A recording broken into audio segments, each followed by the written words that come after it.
Hello and welcome to another Atypical Philosopher video with myself, Jonathan M.S. Pierce. This is great to be back in the old let's talk about atheism, doodahs and whatnot with a good mate of mine from across the pond, Andrew Hall, because quite frankly, I've been rather obsessed with other things like the Ukraine war and all this. So if you have come here interested in the Ukraine war, just to give you the heads up, I'm probably not going to be talking about that, although Andrew might veer me off on a tangent.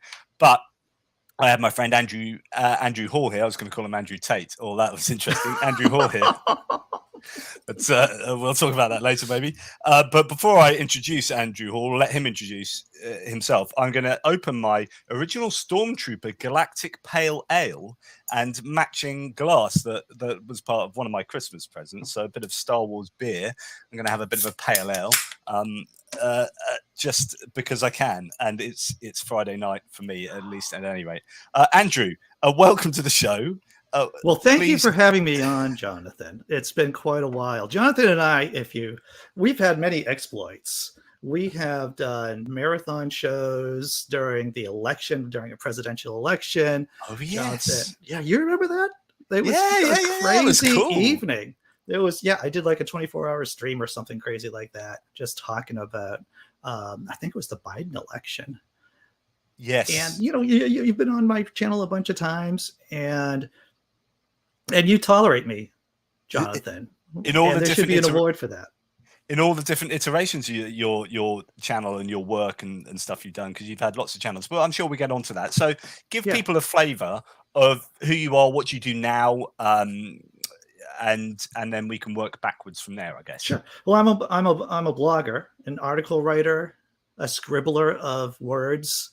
On I was going to say the horrible P word, Patheos, but we're not on that anymore. We're on Only Sky, a vastly superior product, a site there. And I cover some news every once in a while, some legitimate news pieces, but mostly my bread and butter is making fun of people, making jokes.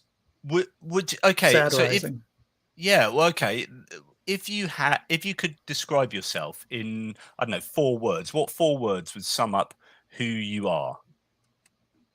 Lord of Chaos. I think those are 3. I'm sorry. I think I undershot my. Lord of Chaos. There it is. I've only got one left, and one of them was of. That's rubbish. Yeah, exactly. So I would say that I'd say like who I see myself in the world is like I comfort the afflicted and afflict the comfortable. I would say if that was my mission statement of who I am, whether I'm online or offline. So But you've just given a load of words. So you not one word like, I don't know, comedian, atheist. What? Yeah, I'm all those. I bastard. Can I swear? Can I? I guess I just did, or kind of swear. I guess you did. I make jokes.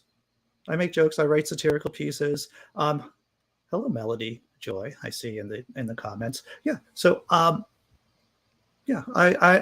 millions. I dislike talking about myself, Jonathan. I think it's something I should bring up in therapy. But a problem here.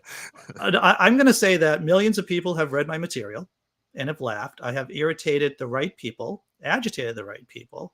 I've been featured on Snopes, the fact-checking website, about my satirical pieces. I've written many viral pieces about Donald J. Trump, about Republicans, about Joe Rogan, about red pillars.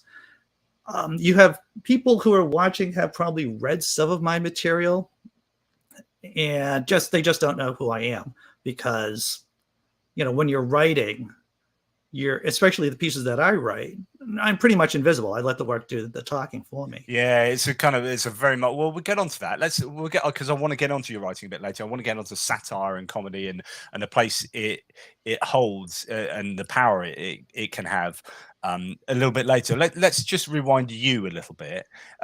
You're an American, right?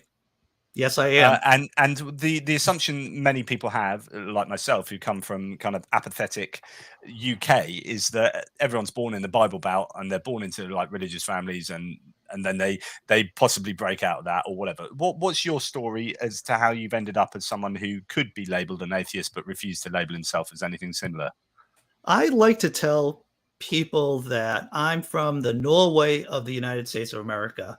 I am from the bluest part of the states, and I live in Massachusetts. When you look at Massachusetts, we are probably the blue state version of how red Texas is. And not only do I live in Massachusetts, but I live in the Boston, in the Cambridge, Somerville area, which is arguably the bluest part of the bluest state. So yeah, if New England was going to secede from the Union, we would be Western Europe, like good Western Europe, not bad Western Europe. Fair enough. I don't want to cast any shade to you Brexiters. Yeah, Jonathan. Don't get me started, Andrew. You know that's a trigger point for me. I know. I'm horrible. See, this is what I do, everyone. This is what I do. I get people riled up. I couldn't get riled up at you, maybe with you, but not at you. So that's to say that you had a pretty normal upbringing. You weren't, indoctrinated into, or were you indoctrinated into? My mother was a church being organist. A Democrat. Oh, right, okay.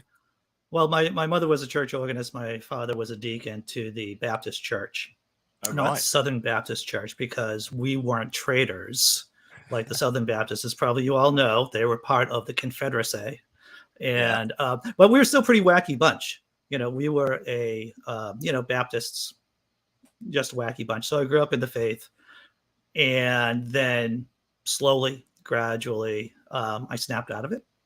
I went through a Buddhist stage, like most of us did, and through some kind of, new agey kind of non-reasoning. So let's go back. So when did you start not feeling it? What were the first signs? What were the first seeds of doubt for you? Well, during adolescence, during my teenage years, when I was in high school, I hung out with some of the smart and strange people in my high school. And I also watched Cosmos. I mean, people my age, once you start seeing Carl Sagan start talking about evolution and start talking about the scientific method, I was 11, 12 years old, maybe, because I'm old. And that started making some significant inroads. That's interesting. So actually, there is something to be said for science popularizers communicating these ideas in a very palatable way that's easily digestible. That actually works on people and has a positive effect. Brilliant. Yeah, and I want to talk about just as a sidebar for a second is that people who can popularize science, they're typically not lightweights. It's like Richard Feynman said, right? If the physicist, if you can't explain something simply, then you don't understand what it is that you're talking about. And when you listen to Sagan or Neil deGrasse Tyson, and when they explain things simply, then they understand the thing that they're talking about. Yes. Good. I mean, it's so. I've known many people who are super intelligent in fact, one of my best mates is like a super amazing mathematician. He's now a statistician at a university, but he was like, right, I'm going to see if I can do secondary school teaching. And then he went, and because you have to like observe for a couple of weeks to make sure that it's a thing for you before you even kind of enroll on a teaching thingy. And he was like in a secondary school class, and his level of maths was so far up here that actually I think he found it quite like frustrating when people just couldn't do the basic stuff, and he's like, come on, you douche. No, he wasn't, but because he's not like that, but like that frustration, like actually for him is like, I can't communicate maths simply to these guys, and that's a particular skill. But there you go. It is. It's a different skill set. So you ended up sort of watching Carl Sagan. Was there any particular like argument that helped you to throw off completely this mantle of religion? It was just bringing up naturalistic explanations for what goes on in the world, right? Instead of reverting back to supernatural mirror. It's all magic. So were they just intuitively more plausible? Well, of course, because science, as you well know, being the intelligent person that you are, and our audience is that, science tells us things that are anti-intuitive, while magic pixie fairy dust of religion, gives us answers like the world is flat, things like that. But they also give you hope and stuff that really feels intuitively like palatable, as to use that word again. Well, and one of the things that I have been fortunate with is that I was born with a minor disability that was manageable. I had a speech impediment. I have what's called hypotonia. That's an old-fashioned kind of term, but I have low muscle mass, so I couldn't talk right. I had to go to special. I got pulled out of my Christian kindergarten that I went to, and I had to go to a special school. I went on the special bus with the other special kids to the special school, and yeah, I couldn't move my hands right. I couldn't walk right. I fell down a lot, but I was able to overcome it. In fact, my earliest memories are like crying during speech therapy, but it was something I could overcome. And I think that gave me a sense of agency and a bit of resiliency too. So, that's one of the reasons why in my living life offline, I work with people with disabilities and I work with underserved populations. And so, when I reflect back, it's like, yes, that early sense of being able to overcome obstacles. Wow. I think that brings me to where I am today. So you were able to, I'm quite interested in this. I know this isn't anything to do with maybe the topics we're going to discuss, but you were able to overcome a kind of muscle thing. Yes. With your mind, with kind of CBT or something. It was all just because it was 19 freaking. Oh, so when was I in the special school? 1974, maybe 1973, and you just ground it out. You just had to grind. If anyone in the audience or who's watching has ever done physical therapy or speech therapy, it's painful. It can be painful, and it is something you just grind out a lot of the time. So it's more to do with like building up muscles and muscle training in order to overcome that, rather than some. Right. I couldn't say any consonants when I was like 6 years old, because vowels are easy. Vowels are easy to say, but I couldn't even master the simple consonants like M. I remember having a meltdown over saying the word mailman. My mom had to be called in because I was just beside myself, just banging my head against the rhetorical wall, trying to to say the word. Interesting. And now, the improvement you made, you're about 50%. I can understand. I know. It's pretty good. You're doing well. You'll get there. You'll get there one day, mate. Well, one of the good things about going through speech therapy is that, even though, of course, I have a Boston area accent, but it isn't as bad as many other people who grew up in the Boston area. Yeah, well, funnily enough, you said something earlier, and I was like, God, that sounded Canadian. It's really interesting. It's like there was an element. I was like, you're definitely not Canadian. I know that, so that's weird. So that's like it. So that is the effect of the speech therapy. Oh, really? Right. Yeah. So then you sort of grew up through adolescence, and you were sort of shedding a religiosity that maybe wasn't too ingrained in you. If it was relatively easy to shed, like, did you have? Well, no, I don't want to sugar. The thing is with Jonathan, is that those of us who've gone through trauma, there's a certain tendency to minimize the trauma. Right. Okay. I work with guys. I work with veterans right now, and every once in a while, I'm talking with one of the guys, and they'll just drop a bomb, a rhetorical bomb, like, this is what happened to me. And it's just kind of like a horrific thing that happened to them. But, they just kind of minimize it to how they deal with it. So, it was a difficult, I gave up masturbation when I was 13. I wrote about it before. I gave up masturbation for maybe, a couple of days because of our Lord Jesus.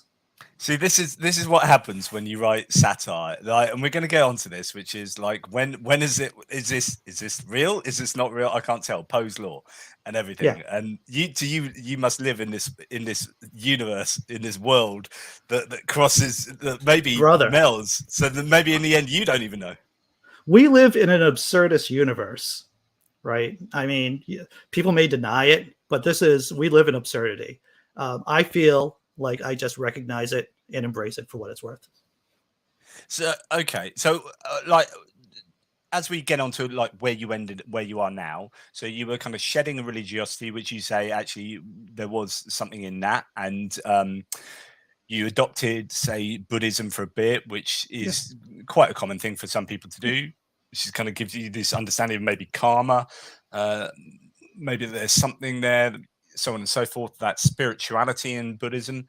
And then you eventually ended up at atheism. How was that final bit of journey? Well, there were a few intermediary steps. I say that my penis figured out that I was an atheist before I did. Yeah, because I was I'm bi. I'm bi, and I dated a guy for about a year and a half during the deep dark days of the Reagan era, and I think exploring my sexuality definitely had something to do with me getting, emotionally separating myself from really conservative, these artifacts that we carry in our head, even though, we feel like we're free of these toxic ideas. Right. Being in that relationship, discovering who I am, that helped break this kind of emotional connection. Because that's what religion is, isn't it? Right? Yeah. Sorry. Yeah. Carry on. Obviously religion is irrational. And so, churches just build up this kind of emotional relationship between the institution and the parishioners and the believers. And yeah, I would say that, like I said, my dick figured it out before I did. It's interesting because I never knew that about you. So that's interesting. Every day's a school day. Now, maybe the Christian would come back, or the religious person would come back and say, well, you're just following your sexual mores, if you like, rather than finding a truth. It's like you are an atheist because actually it fits in with your moral dimension or your sexual moral dimension or something like that. What would You're just say? an atheist because you like to sin. That's all, Jonathan, right? That's it. Yeah, you said it much better than I did. Yep, perfect. So yeah, what do you say to that, Andrew? Well, I'd say that's because the person who says that just doesn't understand where we get morality from. And I've had some conversations with people recently. It's like, where do we get our morality? And once you start exploring these issues, it's clear that just as we've inherited many other things from our ancestors, from our other animals, from chimpanzees, from our other simian apes, we have inherited our sense of moral centeredness. Whether you look at, there's a whole bunch of studies. I had Nathan Lentz on my channel. He's a doctor, a professor. I forget where he teaches, but he wrote a book on how we have inherited our moral attitudes, our moral aptitudes from our cousins. And it isn't something that we get brought down on high. It's something that we have inherited. And what? Well, I was going to, exactly. I mean, I completely agree. You look at certain ideas of morality. So you can look at justice in capuchin monkeys, where they exhibit behaviors where, like, I've said this before on the channel, where Fran de Waal, like, worth going to watch some of his stuff or read some of his books. He did an experiment where you give them they give you a token and you give them a grape, right? So you've got two capuchins in two cages. They give you a token, you give them a grape, and then you give that happens a couple of times. Then you give one a bit of cucumber, not a grape, and it because they don't really like cucumber, but they love grape, and then they look at their mate over there. It's like he's just given a token. I've given you a token. He's got a grape, and I've got a bit of cucumber, and it goes mental. He starts getting really angry, and here there's an experiment that shows they got a sense of justice. That's really unfair. How come? And so we can map these back into the animal kingdom. Sorry, exactly, and that's a classic study. There was also, I believe the chimpanzee was named Knuckles, if I remember this correctly, and it was a group of chimpanzees, I believe, in a zoo, and Knuckles was a chimpanzee that was disabled, that had a disability. So Knuckles didn't move around in space correctly. He didn't obey the chimpanzee hierarchical rules properly. But because the chimpanzees had a roof over their head, they didn't have to worry about food or water. They gave Knuckles pretty much special rules. They let him do his thing. But in the wild, chimpanzees don't do that. Yeah. It's, now it's almost like a Maslow's hierarchy of need. Once you've got your basic needs sorted out, we can worry about like morality or stuff. Exactly. And if I was gonna, and I'm gonna take a leap of logic here, maybe it's just a shuffle step, but I would wager that those chimpanzees who were more merciful to Knuckles were probably atheistic chimpanzees, Jonathan. That's what I think. I think that's quite a leap. But you said earlier, like, people don't realize where we get our morality from. But I guess in the way with you and what you're talking about is sexuality as well. And where you get people on the religious right who will say, this is a sin, you're going to go to hell, and all this kind of stuff. It's the understanding that actually I didn't wake up in the morning and go, do you know what? I'm going to decide to like find this sexually attractive or find this person. It is who I am, and there is a lot of genetic determination goes on. There might be some environmental determination through my life, but these things have happened and gone, and I am left with this situation where this is who I am, and these are my desires, right? And then to be punished for that, as would be believed by many people in religions, that seems inherently problematic. Sure. Yeah. It's almost as if it's just a cheap way of controlling people. You had a good meme that I've put on the thumbnail to this video, actually, which was something like, if a religious person, what is it? I'm gonna have to look for it, because you are quite a meme generator. Or I am a meme generator. Yeah. In fact, people have probably seen my memes too, and don't realize it's one of my creations. One of your things. I'm just going to have a look for it now. So, here it is. So, a Christian who says I don't judge gays, my God does, is actually saying I'm not the homophobe, my God is. Yes, there are different variations of that, some with stronger language, but yeah, definitely. Yeah, I like it. Because you're just kicking the can down the road in terms of responsibility by claiming it's God being the jerk.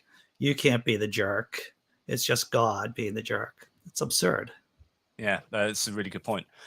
So here you are developing into the person you are and having the relationships you were at the time, which then allowed you to sort of reconfigure what your beliefs were and who you were to become. What then got you into more overt admissions of atheism? What got you interested in the idea of God's existence or non-existence? What made me vocal about, and I think this might be partly answering your question, what made me vocal about being an atheist was that while my then wife was pregnant with my son, 9/11 happened. Right. And this is such a common thing for Americans. Yep. And that's when, everything starts clicking together, right? The new atheists come out, so yeah, flawed as they were, but at the time, earth shattering kind of material. And realizing, what is holding us back? What is holding the species back? What is toxic? What's causing people to make bad decisions? What is making people act against their own self-interests? And it's toxic faith. So that was to kind of look at religion as a whole, not just because there's two components to that, isn't there? There's like, imagine I'm a Christian, right? This has happened. It's a problem of evil. How can terrible things? How can I see this stuff? Why would God let that happen? So that's one thing. And then on the other hand, you've got, here's someone else who believes just as fervently in their religion. That could be, why is it that my religion is correct and theirs is wrong, and they've gone and done this terrible thing, and that kind of outside a test for faith thing where you're like, exactly. So there's two components to the whole 9/11, but I guess it is largely the problem of evil writ large, I guess. Yeah. And I mean, you can, the Calvinists, they square that circle pretty well. They just say God's a jerk. divine command theory, right? And we should praise him for it. And we should praise him for it, whether or not we're one of his elector. And that just makes God a moral monster. Indeed. So I wanted to ask you as well about the jobs that you've given us a little hint that you work in the care industry, helping people. I want to know, what about your youth, but actually you kind of answered this. I was interested in, were there any predictors that you could see in who you were as a child or an adolescent that could predict who you've become now and why you do what you do? Well, we're all scientists to some extent, right? And philosophers, because we make decisions. This gob on top of our heads, it makes decisions, and then we try to figure out why we did make those decisions. So yeah, I would definitely say that my experience having a disability has definitely influenced my choice or the decision to enter the field that I have. I've worked with guys who have brain injuries, people who have just fallen off like pickup trucks, for an example, or gotten into car accidents. I've worked with adolescent boys, who some of whom were sexual offenders. Right now I'm working with veterans. I've worked with the elderly. Each group has its own needs and issues, but it is, I'm going to say this, it's a calling. Interesting. I always like it's words like that, or sound bites, or things like that always I go, yeah, that sounds great, and then I think, does that mean that you need to believe in some kind of other thing to be called? And but yeah, and for a while I went through this.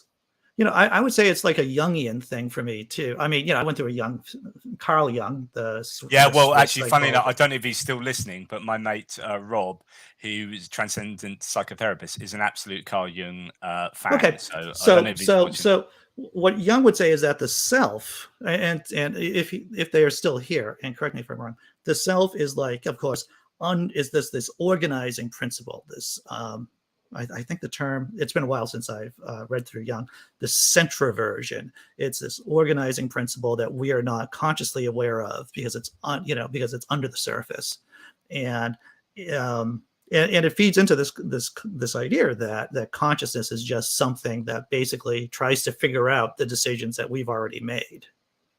Yeah. I think I got to. Well, so that would be in philosophy. That's an element of something called epiphenomenalism, and this is to do with whether we have free will or not. Where your conscious reaction or your consciousness is a bit like if you boil a kettle, and steam is the natural byproduct of boiling the kettle. Consciousness is a natural byproduct of your brain's machinations, and it's almost like it's reacting to what you've decided, but it's not actually doing the driving. It's like this afterthought process, but then it kind of invents a narrative that makes you think like you're doing the driving. Anyway, that's it does. So what I was wondering when you were saying that, and working with all those people who have experienced all these different sort of traumas or so on and so forth, do you find that people who experience things like that are more likely to be spiritual, believe in the supernatural or agencies beyond naturalism, because it helps them? There is definitely a compensatory effect of religion in how that helps buffer the ego. It helps support the ego. One of the things I do not do is get into religious conversations with the people who I serve. That is just, that's not my job. That's what I'm not there. I'm not there to do that. So it's just like societies, right? We were talking about chimpanzees a little while ago, about knuckles, right? So people who, nasty societies that you don't have the basic needs being met, create nastier people in general. And those people tend to look towards religion as a bomb, right? It's an evolutionary response. It's an adaptive response to suffering. And so those people who have suffered, I think, my personal opinion, I haven't seen the data on this, but this is just my own personal experience, have a greater chance of being religious than people who have lived comfortable lives. Yeah, well, this is pretty much true. So if you look at the Nordic states where they've got existential security and all Right. things in place, they have far less propensity to believe, and there's seem to be a strong causal connection between those things. And it, like, I know my mate Rob will say Maslow's hierarchy of needs as a triangle is strictly not. It's not exactly how he envisaged it, but Sure. if you imagine his hierarchy of needs where you've got your physiological needs at the bottom, if you're fighting with other people about those things and for those things, then you are in a society where you can't concentrate on all these. You just don't have the wherewithal, the energy, the time to deal with all these bigger questions and self-actualization. But once you've got all those things in place, say the Nordic states, you're nice and comfortable, you've got a good welfare system. If I lose my job, I know I'm going to be sorted out, blah blah blah. So now I can think about, right, what are the other things in life? What does it mean to be moral? What does it mean to help other people? What does it mean I'm in a place where I can help other people because I'm not just looking after myself? And there's physiological needs, and I can, but in looking after other people, now I can consider what a good society looks like, and blah blah blah. Anyway, sorry, I'm rambling on. So when did you then start, as you say, you were becoming vocal about your atheism? So talk to me about that, kind of getting vocal about it, and then moving to wanting to write about it. Well, I started reading through the New Atheists, books, and then I got online. I started reading through blogs like Atheist Revolution, I think, was one of the first blogs I started reading through. Jerry Coyne's blog, Why Evolution is True. I found Dale McGowan. He was doing parenting. Just to let people know, so Dale McGowan is now an editor at Only Sky, where both of us write, but he was also the editor at Pathos, where both of us used to write. And that's so he wrote books on how to being an atheist or free thinker and parenting. So sorry, carry on. Yeah. So I commented on his blog, and that's how we got to know each other. And then I thought, well, I can just start scribbling on my own crappy blog. And that's why, and as you well know, any creative venture, it isn't a straight line of where, from here to there. Typically, you have to discover what you're good at, and that's me. That handsome devil. Here I am. So there's so many subjects that are ripe for satire, right? So anyway, I've interrupted you. So how do you continue telling me how you got into the writing gig? It's just an organic experience. You just discover what you're good at and what people resonate with. You talk to any artist, whether they're a comedian or a painter, whatever. It is the scientific method. You test, you hypothesize, you test, you see the results, and then you go from there. And so this is how I got to writing about Jim Baker's holy water enemas. Having toxic chemicals in them. Once again, obviously, I'm not making a living from crapping on people. Even as anyone who knows, who's trying to eke any kind of money off the internet, most of us, we just do it because we like doing what we're doing. Yeah. And so even the viral posts I've written, I just do it because I like doing it. I like just taking the piss out of people. That's what I do, especially the bad people, right?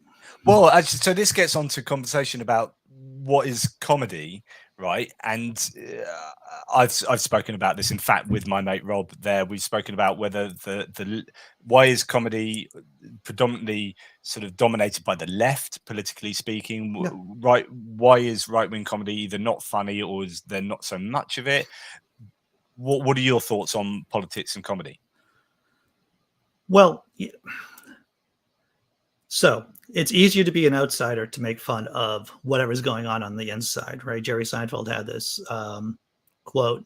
He was at an award ceremony and he was getting an award, and he was very uncomfortable because, as he said, that comedians are the people in the back of the room making fun of the people in the front of the room. And I think there's something to that, and it's about, speaking truth to power. So, people on the right are typically in power. So who are you going to make fun of? People who are in the underclasses, people who are being crapped on. And you look at a lot of their comedy, and it's just mean-spirited hitting down, hitting, because that's what, in the theory of comedy, you're not supposed to be hitting people or attacking people or targeting people who are suffering, right? That's, I'm just made a big gag with them. No, gotcha.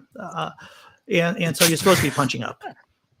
Yeah. This, or in my mate's case here, he's just punching himself because he's in the center, right? Just like sure. I'm funny. But this is the idea about punching up and punching down, and some people like think that's a bit simplistic. But I broadly, unless it's you're going to get your observational comedy, you're going to there are lots of different types of comedy that don't necessarily fit into this. But if you're talking about like sharp political comedy and stuff, then the left are interested more in fairness and openness to new experiences and all these ideas, whereas the right are maybe more interested in, I don't know, maybe there's authoritarianism on the left as well, though. But you get this kind of sense of in-group purity, tradition. Those are just ripe things to take the mickey out of. And actually, usually, as you say, these people are in a position of power, and so you are kind of punching up, and that's more acceptable. And there's definitely different flavors of, out group comedy. Like I'll talk about Dave Chappelle for a couple of minutes. Dave Chappelle. I can appreciate his art for what the art is, while still disagreeing with what is actually what he is saying. He is an example of someone who is in an out group who has decided to take his venom out on another out group, which is insane and absurd. It's like, this is how you're going to spend your time with attacking the LGBTQ community. But unfortunately, it's not that uncommon. Yeah, and I guess for a lot of people, there's the type of comedy they do. There's a victim. I mean, you often hear this in talk about comedy, which is, you're taking a piss out. If you're taking a piss out of someone, right, then you have a victim, and so therefore you are picking a victim. Some people, that victim, other people think that's harsh because of the power dynamics involved in that. For you, have you ever felt bad about any of the people that you have not victimized but targeted with your comedy? Well, I've been doing this for quite a while, and I can think of 2 jokes in my time that I made that were poor choices. One of which I was doing this, I was performing, and just in front of a bunch of other comedians at an open mic, and I might have been drunk. I know you find that surprising, Jonathan, but I might have been a little drunk. And the joke was so poorly done is that I basically ended up in a fetal position at the bottom of the mic. It's like, I'm not going to try that ever again. But maybe that's a meta gag and everyone's laughing just at this whole situation rather than... Well, if you can get the audience to recognize that you're just an idiot, that can let you say certain things, right? That can allow you to say and go places where respectable adults can't go. So with comedy, is there a time and a place for comedy in attacking like world views? What can comedy do that maybe a good rational argument can't necessarily do? You should really think about, I think about comedy like street magic. It's not like something that you expect, because they're part of comedy is defying expectations, right? So it's whatever, when and especially with what I do in terms of satire, people click on a link and read it, and they're expecting a legitimate news story, and then they go halfway through it, and if they pass the reading test, they realize, oh, this is not real. This is satirical, and it's making fun of this particular thing. So what do you mean by the reading test? Do you mean as in the way it's written? There's a certain style of satire, yeah. Yeah. Yeah, I think that if anyone who reads any of my pieces, there are definitely, I do some winks towards the audience that, and I feel like I'm doing a public service, Jonathan, in my deranged way of looking at what I do online, is that if you're sharing one of my pieces and thinking that it's real, then maybe one of your friends will tap you on the shoulder and say, hey, maybe you should have read through that a little bit more before you hit that like button, before you hit the share button. So either that's for someone who's morally outraged that this crazy thing could happen, but then we're moving into the Poe's laws. So for those who don't know, do you want to explain Poe's? So Poe's law is that it's basically, satire is indistinguishable from what, real stories are, or what, people will do, especially on the religious right. So, Jim Baker's holy water enemas, right, having toxic chemicals from Camp Lejeune. And if you're here in the States, you hear all about the lawsuits for Camp Lejeune. And you're going, is that real? It's pot, but it gets to be so absurd. It's like Jonathan Swift's, right, A Modest Proposal, where he's talking about the way to get rid of, to resolve the problems is to eat Irish children, right? So he's making a point. He's making a point. And each one of the pieces that I write, I'm making a point about something, about the absurdity of, let's say, Jim Baker, religious fundamentalism, late stage capitalism. Right. So it's interesting because of course Jonathan Swift was one of the forerunners in satire and Gulliver's. Yeah. Was he Gulliver's Travel? Gulliver's Travels, yeah. Yeah, Gulliver's Travels, and yeah. So, but it is about making a point. So, do you sit down and go, "I want to make a point," or do you make something up and then find a point in it? Well, you might find this surprising, but some people would say that I'm an angry person. Some people would say that most comedians are just angry people, and this is how we express that, right? Because Right. you're always, when you're, the comedy stance is that you're always looking for something that isn't right, that kind of hits you in a certain way, that gets your moral outrage cooking, possibly. Jerry Seinfeld. I'm going to go back to Jerry Seinfeld. He's not that guy. They're just pure joke writers, and they're great people, and they're doing good art. But for people, once again, like Mark Maron, and I think for most comedians, they come from a space of, there's something wrong in the world. I'm a little bit angry about it, and this is how I'm going to express it. So for me, most of the time, something just ticks me off, and then I'm going to spin off it.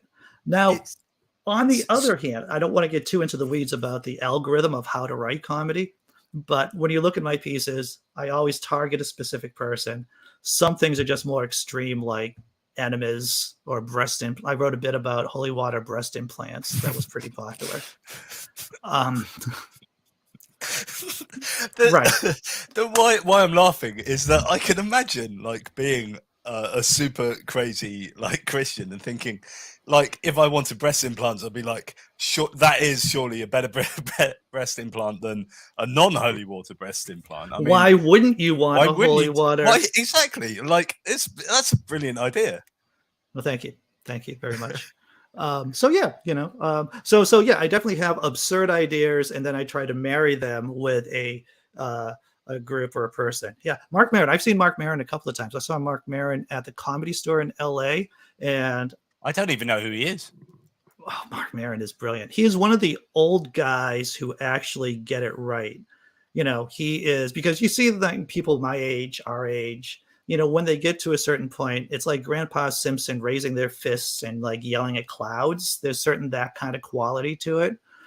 While you have younger comedians like Bo Burnham, Sam Morrill, Taylor Tomlinson, they're just not doing the same thing that older people are, which is just ranting and raving about the young kids or about how things aren't as good now as they were before.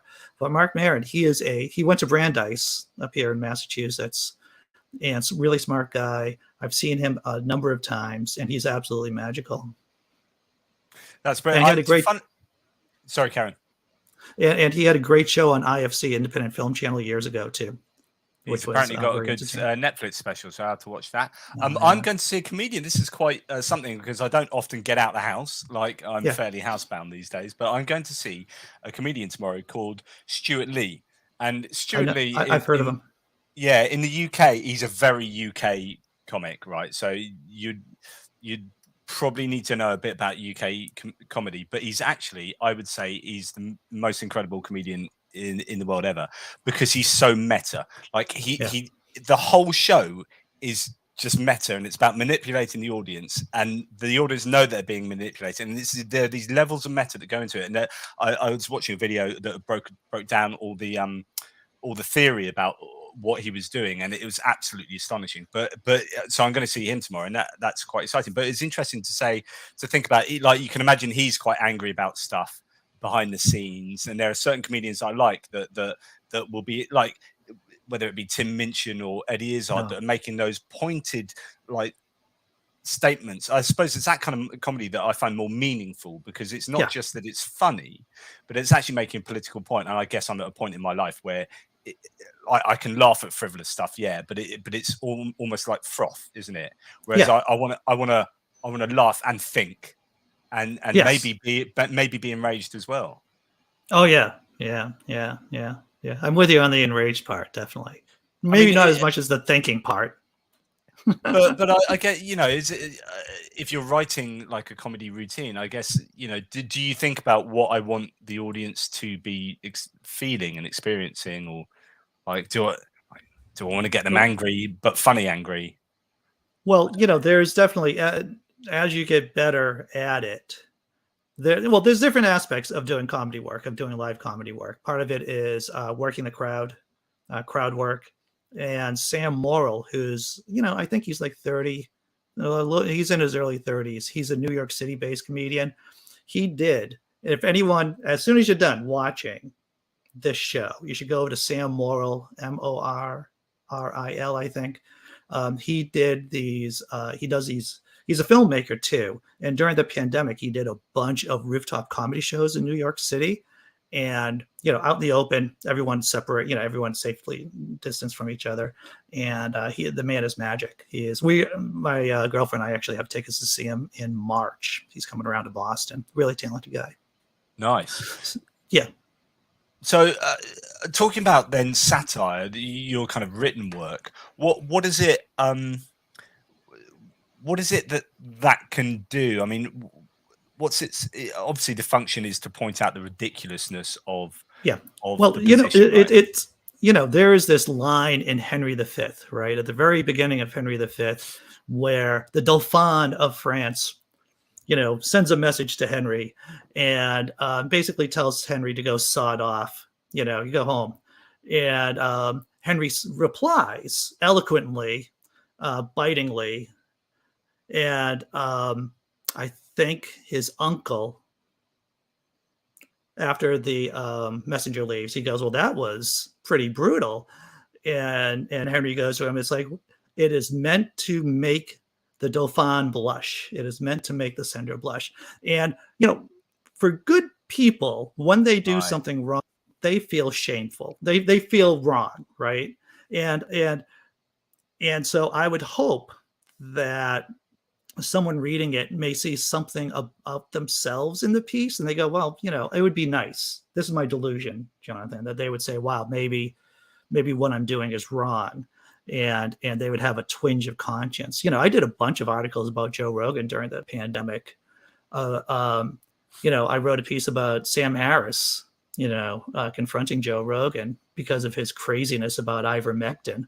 In that case, it's like, if you're in a tight group, because obviously Sam Harris and Rogan were tight for a while, and if your buddies like mouthing off and doing things that are just plainly evil, that are just factually wrong and evil, then in that case, I was trying to goad Sam Harris into,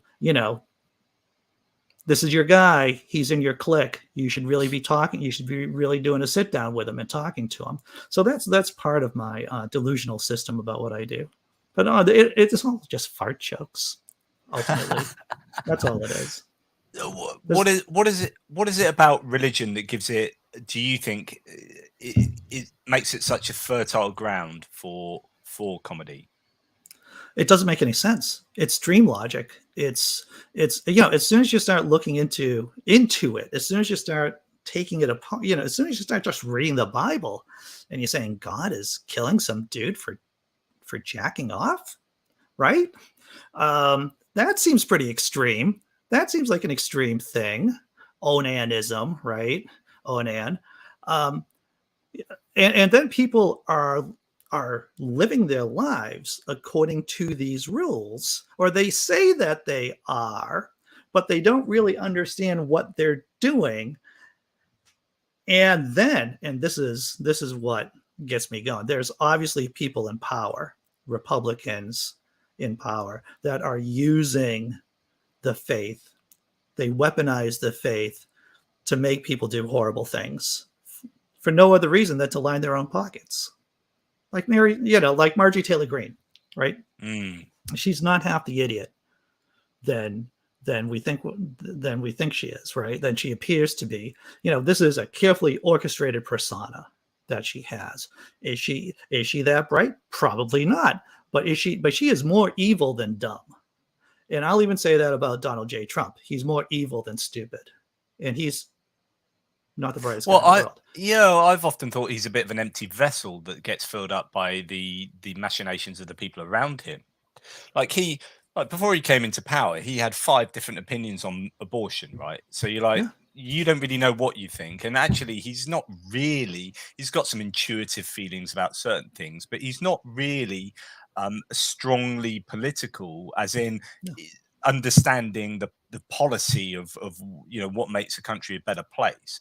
But the people around him, Steve Bannon, Steve Miller, all these other people were like, okay, we can use this useful idiot. We can fill him with our ideas and send him out to regurgitate them in a way that he can to get his audience riled up. They, as in the secondary, the henchmen, the hangers-on, they always think they can control the boss up until the boss starts having people dig ditches and, shooting people and putting them into ditches. People thought the same thing about Mussolini, Hitler, Idi Amin. They thought that they were clowns, that they were easily manipulated. And then, not so much. Yeah. And Trump just cares about power. He's not an ideologue like Hitler was. He wasn't an ideologue like Mussolini was, but what he cared about. That's kind of what I mean. He is only about power, narcissistically speaking. Yeah. And for what his goal is, the accumulation of power. He has a certain skill set that got him pretty close to winning it all. If he had a second term, and the only reason why he didn't have a second term is because of COVID. Most presidents wouldn't be able to get a second term after that kind of disaster, and his mishandling of COVID. But if it wasn't for COVID, we would be seeing the deconstruction of whatever's left of American democracy. So you think, seriously? So without COVID, you think he would have got a second term? And the more you learn about history, the more you realize it comes down to luck. The reason why Archduke Francis got shot in Sarajevo is because the dude, Princip, right? He had a sandwich. He was coming out of a sandwich shop. Yeah. And there was Ferdinand. There was the Archduke. His car was trying to go down. The car was stuck. And he's like, wow, I've been trying to kill this guy all day. Let me just pull out my pistol and take a couple of shots at him. So there's a lot of just freakish luck. And that luck just spins the system in a whole different direction. And so for Trump, that was luck that worked against him. He then ended up not in power. How did you feel as an American at that time, an American Democrat at the time, where you'd had a bit of Democratic or a lot of Democratic backsliding for 4 years, and then suddenly there was this denial of Democratic results? And you had a period of chaos, and then you had January the 6th. How were you? Were you genuinely worried about the checks and balances in place, or did you think, it'll all get sorted? Well, I'm going to say trite. Well, Jonathan, I don't know if you remember back in 2015, 2016, I had been predicting Trump to win the election. Yeah. The system is, let me back up for a minute. Republics always have this existential flaw in them, or this potential fatal flaw of just evolving into fascism, right? We can see that with the Roman Republic, or slouching towards authoritarianism. So that's always a possibility. But the system in the United States of America, because of the wealth disparity, because of how powerful the office of the presidency is, de Tocqueville said that, the power of the presidency, this is back during the early 19th century, de Tocqueville said that basically the power of the presidency, it isn't that much until the U.S. starts interacting with foreign powers, and then the person has imperial power. It's a lot of Americans just assume that the other two branches of government are just like junior branches, while the president is the person that gets things done. I think this presidential system that we have is fatally flawed.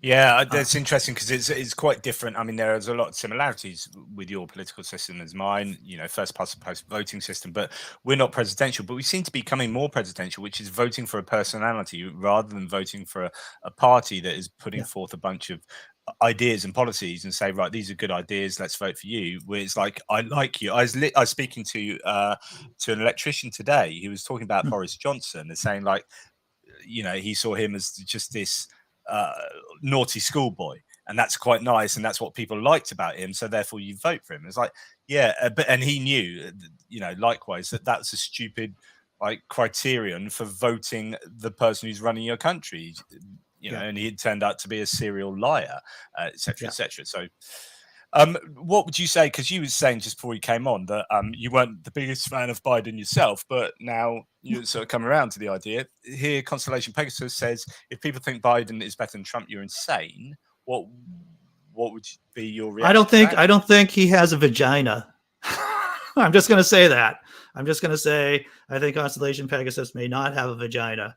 Oh, so right. People with vaginas may consider that Biden is better than Trump.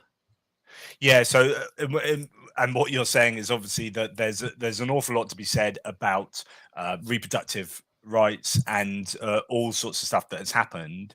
And what's interesting recently, of course, is Trump blamed that for him losing, which is really interesting because actually he will blame the Dobbs decision, whereas actually that was seen as a huge success for many people on the right. But he was like, that's what got me not voted in, and that's then caused some controversy.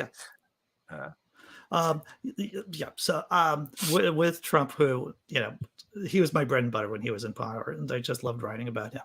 But with the American system is that, especially with the way how there's like money classes basically controlling the government with lobbying, and this has all happened within my lifetime, by the way. With the Reagan tax cuts. I mean, once upon a time, the United States of America, it wasn't a perfect system, but it was a functional system.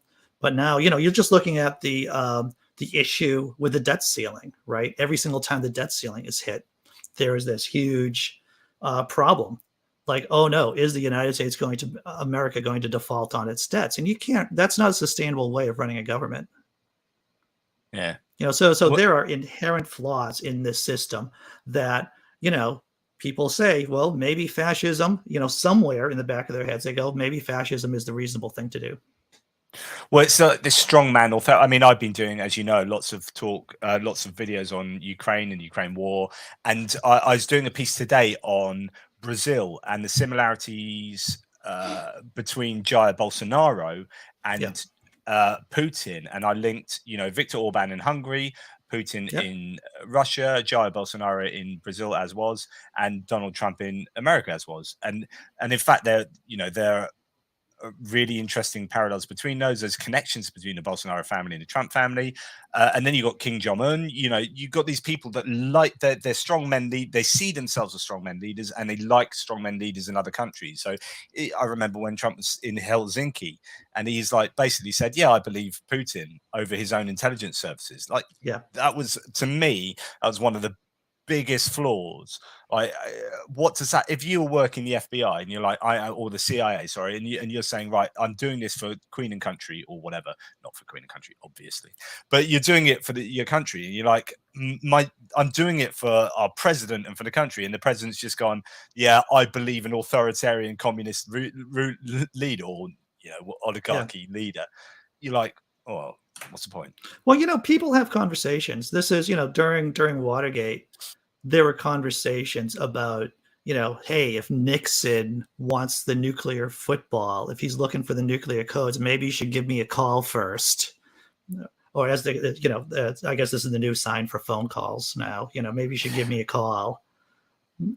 So people have conversations about the boss, whoever's in power, especially if they're unstable. Look at all the people that Putin's thrown out of windows. A lot of people just figured out what the word defenestration means. I don't know if I'm saying it correctly. Yeah, but tossing folks. Yeah, it's a great word. It's for tossing folks out of windows that you don't like. So obviously there are people in Russia having these conversations about what to do with the boss, right? But because it's a police state, and it's always been a police state. Oh, okay, I don't want to say Russia's always been a police state, but back to the Tsar, right? Back to the Okhrana, which was like the predecessor of the KGB. It was a state where people were spied on. That people, they had a whole gulag system. They had a prison system in Siberia. So yeah, just having those kind of conversations in Russia will get you killed. If I was a politician in Russia, the first thing I'd be doing is like, right, I want locking windows, and those keys, they are going away, and I want bars in front of the window. I'm safe. Talk about like hand signals for phoning. My kids, I think it would be like this, because they always seem to have their phones on. They don't understand. They don't know really that you can. They're 12, but they put it on speaker. They put it on speakerphone all the time, so they never hold the phone up here. And the other day, I was like, I gave him the phone, and like he didn't know where to put it and what to do with it. Like literally didn't put it to his ears because he's only ever used it on speakerphone. Thought that was interesting. So when you ask them to give you a visual sign for the phone, they'll go like this. Interesting. Like they're going to eat a hot dog. Right. Yeah, fascinating. There you go. So it went basically from this to now this. Yeah, that's great. Yeah. And then it'll soon just be this. Yeah. Okay. Yeah. So there you go. I don't want to sidetrack onto the Ukraine war, because it's not a sidetrack. I've been waiting to talk about the Winter War in Germany. The Russians against the Finns in 1939, and its comparisons to the Ukraine war for quite a while. And you're the only person I know who I can talk to about this. Oh my goodness. Well, to be fair, although there are similarities, we've just had with global warming, and even with a La Nina, which should have been a colder year, we've had the warmest winter pretty much on record, and that has meant that the war in Ukraine, where they're expecting loads of cold and snow, and it to be a kind of a replay of the winter war maybe in Finland, it just hasn't happened. And well, it's definitely slowed down, and in terms of the reason why, and for those of you who don't know, the Winter War was in 1939. It was between, Russia and Finland. Russia wanted, or the Soviet Union as it was, and the Soviet Unions had their hats handed to them for the first couple of months of the war. And then eventually the Russians had to do, I think it was a 6-1 numerical superiority to beat the Finns. And even then they weren't able to quote unquote beat the Finns. They still had to do a negotiated settlement because they were losing so many guys and so much material. I think we're going to see something like that. The Russian way of war is throwing guys into the meat grinder. In the Winter War, in World War II, it's always been, yeah. And this is what they're doing now, which is just, there is no value to human life there. I showed some pictures today on one of my videos of just this massive set of open fields, really open fields, and people running dotted all over it, just running towards. It's like no one does that in warfare anymore. That's like 600 years ago. Yeah. And the thing is, I'll be quiet. I don't want to completely derail things. But the thing is that the Russian economy is only the size of Italy. the USSR back during Stalin's time was a resilient economy in the way that it could take punches, that it could exert force over years. The Russian state now can't do that. They can't do what they're doing now for an extended period of time. Something's going to break. It's been waiting for that implosion for some time, and they've actually been a lot more resilient than people have expected. They've done some funky stuff with the ruble, so they have. Well, they have a central bank that works. There are competent people in the central bank in Russia.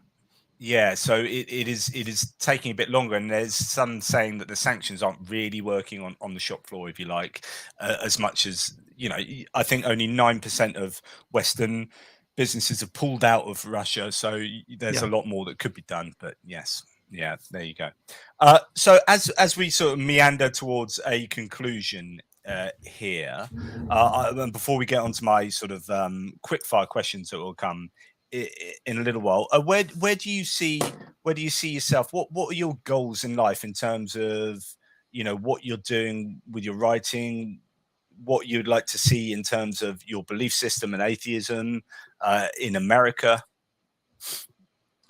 Well, I just I'm 54. I have to say, like, you are doing pretty good for 54. Thank you. I attribute it to I figured out when I was a kid that the best sunblock there is the public library. I stayed out of the sun quite a bit, and that helps my youthful alabaster glow that you now see. No, I'm not anemic, everyone. This is just how I look. Nice, silver fox. So, where do you see yourself going, writing wise? Are there any goals you'd like to achieve? Where would you like to see atheism in America? Well, part of me, I just want to part of our. So what is the job, right? I don't want to sound like I'm a jobist, but what is the job of skeptics and humanists and atheists? And it is basically trying to hold the line, right? Trying to hold the line against Christofascism while still making policies, governmental policies that make life generally better for everyone in the society that you're living in, so that the number of Christofascists get smaller and smaller and smaller over time, right? I mean, that's the job here in the States at the very least. And I think everywhere is that if you can just blunt Christofascism and then try to create policies in the government that alleviate human suffering, that means that there will be less Christofascists. Mm. Is it that simple? Yes, it's actually that simple. Yeah. And if you're not working towards that end, then you're not doing the job. You're not doing you're working against your own self-interest and your children's self-interests. So you said you got a 20-year-old son. Is he interested? Yeah. Is he interested at all in any of this stuff? Is he like taken on any kind of skepticism from you? Oh yeah. Yeah. I raised my kids to be atheists. I don't make any and I know that there are people who are bristling about that, but if there were like monsters in the world, real, or people acting in monstrous ways, then you would want to be honest with them and truthful with them. I told my kids from a very young age that magic isn't real. I mean, we can make pretend about magic. That's fine. But when my kids when I thought that the kids were getting a little bit too, unable to separate reality from fantasy, it's like, magic isn't real. And they go, yes, Dad, we know magic isn't real. And, yeah. So and my kids, did you make that very deliberate choice then to say, I am going to raise an atheist? Because because I've had conversations. I remember when when Oscar, I've got twins, they're 12 now, when they're probably about, I don't know, when he's maybe 7, he'd come back from school and they must have done something on God. And he said, do you believe in God? I said, no, I don't believe in God. But I don't want to make you not believe in God. I want to get, I want to wait till you're old enough. You can make that. And he just went, no, I want to believe what you believe. And I was like, this is a really interesting thing where like I'm not comfortable with you just believing stuff because I believe it. The thing is that the kid, as they mature, they're going to figure out whatever they're going to figure out. Like my kid could turn out, or either one of my two kids could turn out to be rabid, fundamentalists, because I know that there is definitely some kind of strain of fundamentalist something rolling around in genetic matrix, possibly, so yeah, they're going to be who they are regardless.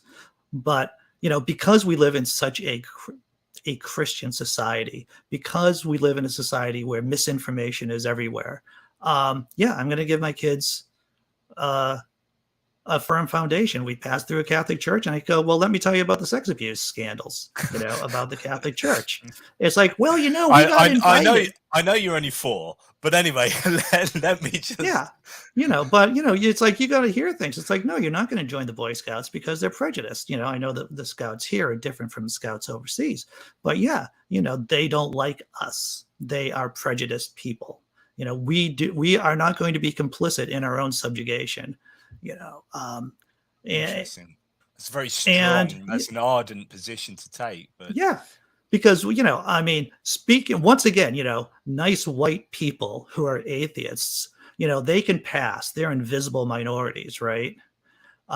So they don't feel the yoke, Jonathan. They don't feel the boot on the back of their neck a lot of the time. But for those of us who have, right, for whatever reason, you're like, wow, this is just how the world works. And if you don't stand up for yourself, then you're going to get rolled over. And if you don't educate your kids from an early age, then they're going to get rolled over too, because there are people, institutions that are out there to get into your kids' heads and into their hearts. And if you don't put a foundation on, if you don't give them a strong foundation of skepticism, as well as, God isn't real. I told my kids, it's, a lot of people have an imaginary friend, and that friend is God, but they don't realize he's imaginary.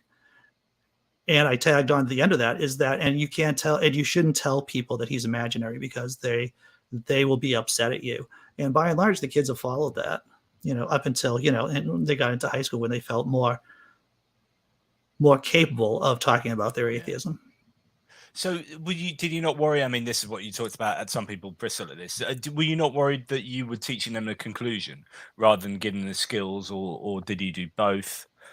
You can do both. It isn't binary.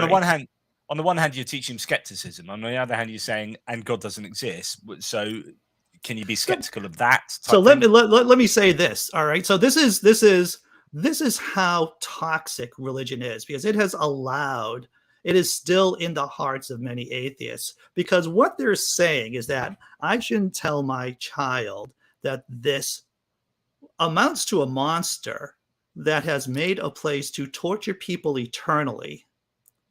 I should leave that. Maybe he exists. Maybe he doesn't exist. This creature who flooded the world and killed 99.999% of the population. Maybe he's real. Maybe he's not. When I learned about Christ dying on the cross when I was 7, I cried. I was in Sunday school and I cried. I cried so much that my mother had to come in and comfort me.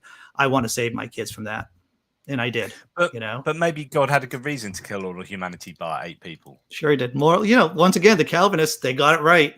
There's no free will. And if God does exist, then you just got to suck it up.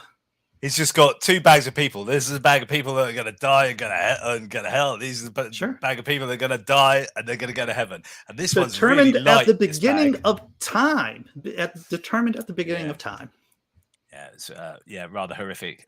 Did you just before we get on to the quick it's question, like telling it's like when do people start talking to their kids about the Holocaust? When do people start talking to their kids about slavery? You can bring those topics up at an early age in an age appropriate manner. Yeah. So that God is fake. So your kids are atheists. Do they feel as strongly as you, or are they? No.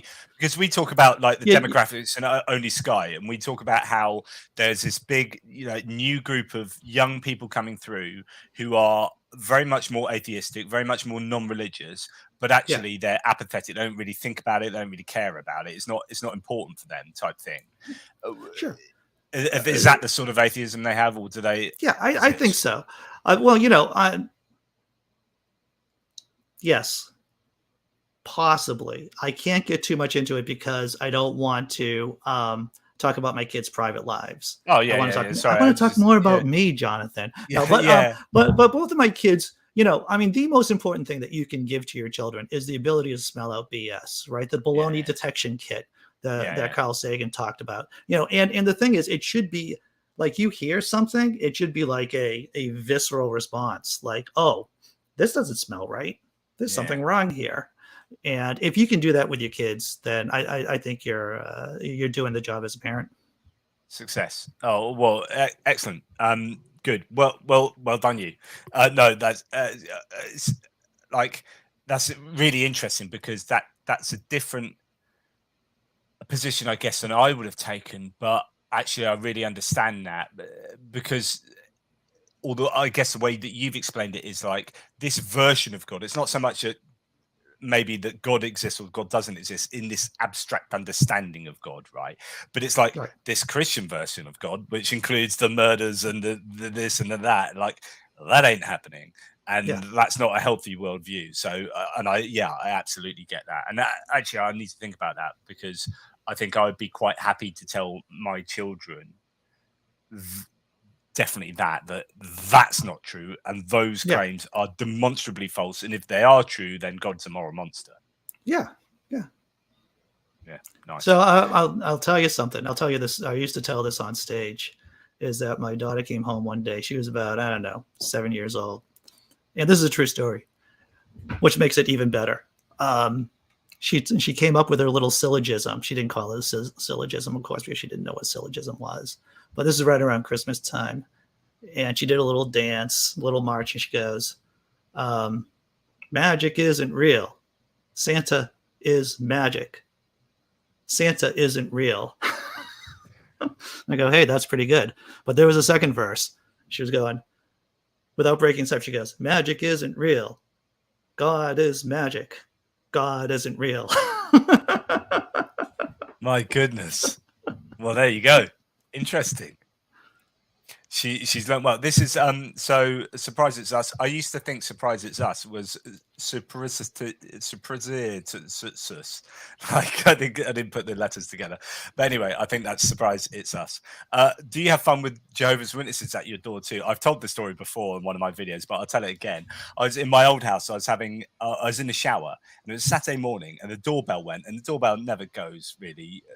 Never, and I just knew it's Jehovah's Witnesses, right? I was in the shower, and I turned the shower off, and I heard my partner open the door and speak to him, and I heard her say, "Oh, my partner would be really interested in speaking to you." And I was like, "It freaking is the Jehovah's Witnesses!" So I jumped out the shower, I got my pants on, just get my trousers. I was soaking wet still, and I just got down to the front door with like my trousers half done up, and this like ill-fitting t-shirt, wet t-shirt competition, and I was like, "Right, that's it. Let's have it." And like 1.5 hours later, the guy gets to leave. But I love a good old Jehovah's Witness. Are you like that at all?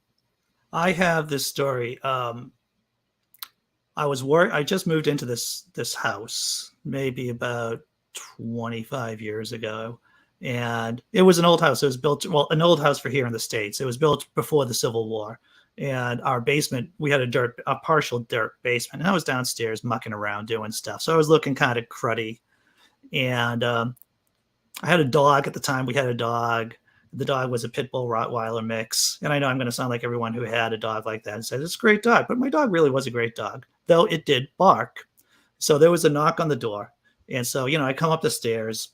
I look like a crazy person, Jonathan. I just look like a nutty person with a dog that's barking like in a crazy way, right? A crazy person. And so there are these two people, Jehovah's Witnesses, and they're like, "Hey, and it's like, "Hey, I'd love to talk to you. Come on in." And they're like, "Maybe not." Gave me their information, and they never came back. There you go. Like, brilliant. Yeah. Good way of scaring them off. So as we come to the end, it is now time for the quick fire questions for you, Andy. This is Oh yeah, sure.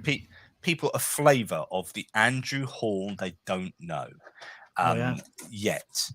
So just you can't really think about these. Just got to answer. What's your favourite non-fiction book?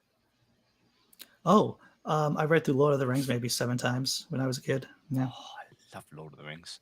I'm so depressed. My kids, like, I'm an author. I've written, I don't know, maybe coming out for 20 books, right? And my kids don't freaking read. Like, I've No. written 2 kids' books for them, and they haven't read them yet. Do you know how depressing that is? Yeah. And anyway, sorry, I digress. I'm having a moment on my chaise You're having a longue here moment. to my psychiatrist. What's your favorite fiction book? Non-fiction. No, that's your fiction. What's your favorite non-fiction book? Is what I actually asked. The Rise and Fall of the Great Powers, which was written in 1986, I think, by A. Kennedy, which isn't one of the Kennedys. And the first 25% of the book is an overview of Western society from 1500s up till like the 1980s.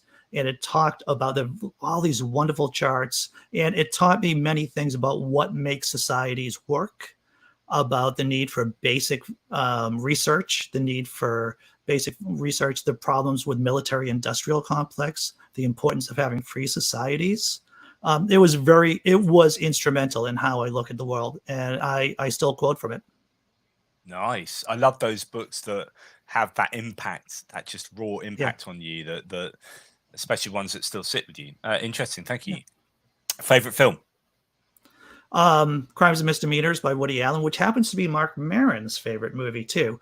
If you haven't seen Crimes and Misdemeanors, I think it was out in 86 or 87. It has 2 parallel stories to it. One's a comedy story and one's a murder. And it's incredible how everything ties together in the last couple of minutes. Martin Landau's in it. Woody Allen's in it. And yeah, I know there are problems with Woody Allen, but there are problems with Caravaggio too, but I can still walk in and see a nice painting by Caravaggio. Oh, there's a really interesting debate to be had in there, but we'll maybe have that next time. See, this is how I am, Jonathan. You throw me these questions and I feel like I have to explain myself. But no, Crimes and Misdemeanors, in terms of how to make meaning in a meaningless universe. Yeah. Favorite comedy film? I'd say, well, I'm not going to say Crimes and Misdemeanors because, that was my earlier. Let's see, what is a comedy movie that I can see over and over? You know what? If you haven't seen Bo Burnham's Inside, which is I'm kind halfway of like through it. Yeah. Oh my! It is incredible what he does. So yeah, that is a movie that I have seen several times over. Yeah. Would you call that a movie? I guess you can. Well, what defines a movie? Yeah, exactly. Well, it's difficult to call it a comedy special because he's not really, it is a comedy special, but yeah, I'll have to tell you, I've seen Much Ado About Nothing. I've seen it live. I've seen the Branagh version. I saw the Joss Whedon version talking about problematic, artists. But, I think Much Ado About Nothing, it covers the slapstick quality, the rhetorical quality, the gender, sex roles. I can see Much Ado About Nothing a million times and I'm still happy with it. Interesting. Yeah, nice. If you were just about to get executed for being a heathen and you were granted your last meal, what would that last meal be? Well, I'm a vegetarian and I would still be a vegetarian even if I was going to die, because let's face it, I don't want to get all stoicism and everything, but every single meal that you eat could be your last freaking meal. So what would I have for my last meal? I don't know. I like breakfast. I like breakfast a lot. I love diners. I think I spend most of my, if I was given like a blank check, I would spend a lot of my meals in diners eating really bad for me food. So I would probably go with that. Maybe an omelet, maybe some pancakes. I don't know. Okay. And where would you go on holiday if you had a chance now? Where would you like to go? So if I had a magic wand and for me to go anywhere, I did do some backpacking through, England, Scotland, and Wales when I was like 18 or 19. I've been over on the continent only one time after that.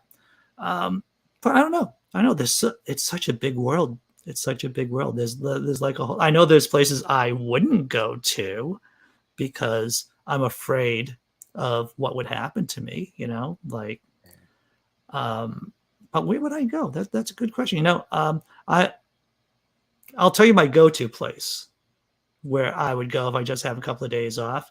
New York City is close by, and I would go down to New York City, and I go to the Strand bookstore, spend some time there, and I have catch a show, and go to the Guggenheim, which is one of my favorite places on the planet, the Guggenheim in New York City. And I think Nice. that's what. Yeah. Nice. If you could see one band or musician or musical entity, dead or alive, who would it be? That's a good question. If you couldn't guess, coming from a middle class background and being kind of geeky, I am a big Rush fan, and I saw them a number of times in concert. But who would I choose now of any person that you've never seen? That I would never see. That's I'm not sure. I saw Stravinsky's Rite of Spring performed last summer, and that was pretty crazy. And if you've ever heard a horror movie soundtrack, it's all based on Stravinsky's Rite of Spring. A lot of it is. It's nothing but for like maybe 20 minutes. I would like, when they first played it, I believe people really freaked out. They're like, what the hell are we listening to? And I think there might have been even a riot. So if I could have been safe, if I could travel back in time and see Stravinsky's Rite of Spring being debuted, and seeing the chaos that ensued during and afterwards, I think I would do that, Jonathan. I think that would Nice. be quite a trip. Okay, final question. You are just about to have your face eaten off by a bunch of zombies, the same zombies that feature in these excellent books, Survival of the Fittest, Metamorphosis, and Survival of the Fittest Adaptation. Everyone should get them from any online bookstore. So you're just about to get ripped apart, and you manage to make it down to your bunker that you've got prepped up, where you're going to stay for a month, and you can grab 3 people, dead or alive. You can't take friends or family. So okay. I know you would take me, but you're not allowed to take me. So who would you spend a month with in that bunker? 3 people. Who would I spend? Well, I would want to have a copulation friend, probably, like someone that would be amenable to such things. And that creates, that at least 1, maybe 3. I don't know, because it's the end of the world. There's zombies. Why wouldn't I want 3? It's gonna go crazy. Why wouldn't I want 3? Three famous people. 3 famous people. Not just random copulation friends. Good question. I mean, they can still be copulation friends, but they're famous. Right. I think I would want someone who could explain. I would. So this is how I'm going to break it down. I'd want at least to have one person who could really explain things that I do not understand about physics, block time, quantum entanglement. I'd want someone. Yeah. I don't know who it would be. Sean Carroll. We'll go. Brian Cox, Sean Carroll. Someone much smarter that can explain to me over the month, so I could just make crappy jokes about it. That's all. That's all I would be. That's all my intent would be. So I'd want one person who would do that. I would want one person that I could just, talk to and just riff and just, have a good discussion with. As I get older, good conversations are becoming more important.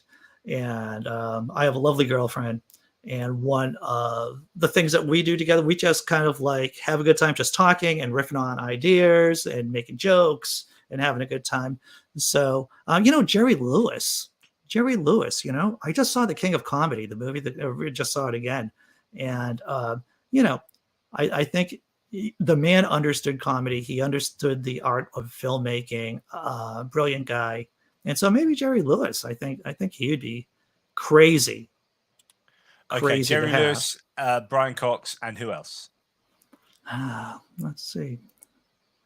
I'll say this, and I'll say Julius Caesar, just because the guy was a lunatic. He fought like 50 battles in his life. In terms of a despot, in terms of an autocrat, a dictator, at least he has interesting stories. Sure, he committed genocide in Gaul, right? But the man would have stories, Jonathan. He'd be like, it would be like, yeah, I went over the Rubicon, I did the thing, and then I got every single story would end up with him getting stabbed in the back, right? And yeah, you'd have to get over that over a month, right? Every single story Julius Caesar would be a gag a minute kind of guy, like funny. What's but your that's why you got to have a funny person to make up for him. What's your YouTube channel again? Laughing in disbelief. Of course, laughing in disbelief. Of course, it is. But where I spend a lot of time is on Only Sky, and doing my funny business there. Yep. So you've got if you want to find Andrew, you can find him at laughing in disbelief on YouTube, but also a lot of time on Only Sky, onlysky.media/Andrew Hall, and you can find all his writing there, which is full of satire. This is how juvenile I am. That all I have to do is look at the word Uranus and Uranus. And that's all it is, man. Yeah. It's just and there you go. So check Andrew out there, and you can see a good bit of satire and comedy in written form. Look, Andrew, thank you so much. It's been a pleasure. Always is. I love talking to you. This is about the umpteenth time we've done it, although first time at my place. I'm sorry it's been long overdue. It's very rude of me. Oh, dude. I mean, come on. You got things going on. There's a war down the street from you, I hear, right? Yes. And for here in the States, it's like there's a war going on, and just that close to, I'd be in a constant panic attack if like maybe Iowa was fighting another state. I'd be in constant panic attack. So that's the thing about how big your country is. So people talk about like Ukraine being this huge country. It's a sizable country, and then the comparison is always, it's a huge country. It's about the size of Texas, and you're like, Texas is one of 50 states in America. You're like, seriously, it's a huge country, and it's still only the size of Texas. Your country is stupidly big, but that's why you drive. It is stupidly big. It's stupidly a lot of things. Yeah. Well, look, man, really good to talk. Always a pleasure, never a chore.